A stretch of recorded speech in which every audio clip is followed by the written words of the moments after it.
నవరస కవిత తనను సస్పెండ్ చేయడంపై స్పందించిన కవిత నవరసాలు పండించారు. ముందుగా ఆమె తన సస్పెన్షన్ పై నిరసన గళం వినిపించారు. సిబిఐ ఎంక్వైరీ అంటేనే తన కడుపు రగిలిపోతుందన్నారు కవిత. ఇది మాత్రం నా ఇంటిగ్రిటీ నిరూపించుకోవడం కోసం నేను రాజీనామాలు చేస్తున్నా. నాకు పార్టీ వల్లనే ఎమ్మెల్సీ వచ్చింది, దానికి రాజీనామా చేస్తున్నా. నేను పార్టీకి నష్టం చేసినాను అని చెప్పి పార్టీ నాయకులు మా నాన్నగారు భావిస్తున్నారు కాబట్టి పార్టీ కూడా రిజైన్ చేస్తున్నా. కడుపు రగిలిపోతుంది. నాన్న మీద సిబిఐ ఎంక్వైరీనా? తన తండ్రికి చెడ్డ పేరు రావడానికి కారణమైన వారే తనని గాయపరిచారంటూ మండిపడ్డారు కవిత. అసెంబ్లీలో అర్ధరాత్రి దాకా పెట్టి రేవంత్ రెడ్డి గారు కేసీఆర్ గారిని తిడుతుంటే దయ్యాలు వేదాలు వాళ్ళు ఇస్తున్నట్టు అనిపించింది నాకైతే.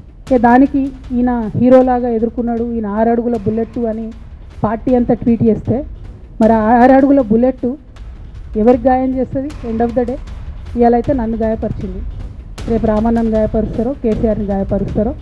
జాగ్రత్తగా ఉండండి రామన్న, నేను చెప్పేది ఏం లేదు. జాగ్రత్తగా ఉండండి, కేర్ఫుల్గా ఉండండి.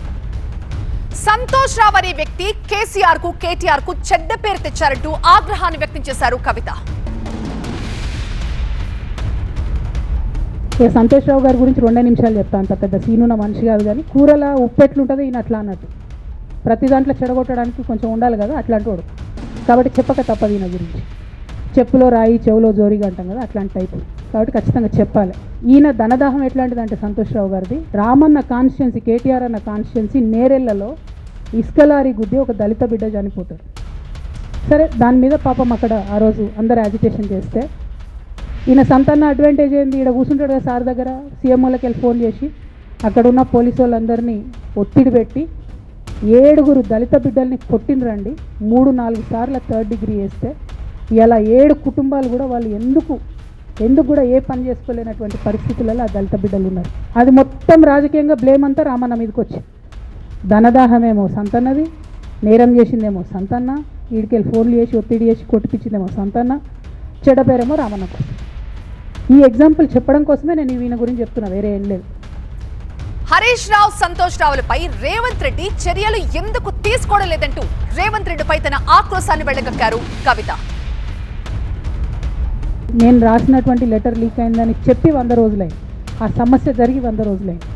ఆ 100 రోజుల కన్నా ముందు కూడా నా మీద వివక్ష కొనసాగిందని వాళ్ళ నేను మీకు ఎగ్జాంపుల్స్తో సహా చెప్పే ప్రయత్నం చేశాను.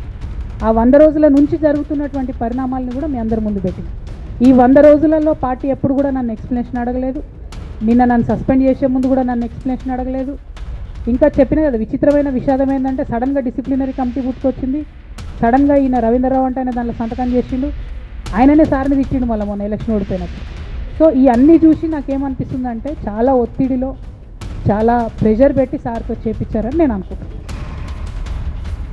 రేవంత్ రెడ్డి గారిని నేను ఛాలెంజ్ చేస్తున్నాను, మరి ఎందుకు మీకు మీ ఏసీబీ వాళ్ళకు వీళ్ళ ఇల్లు అడ్రస్లు దొరుకుతలేవా? ఏం అండర్స్టాండింగ్ ఎందుకు లేదు మీకు?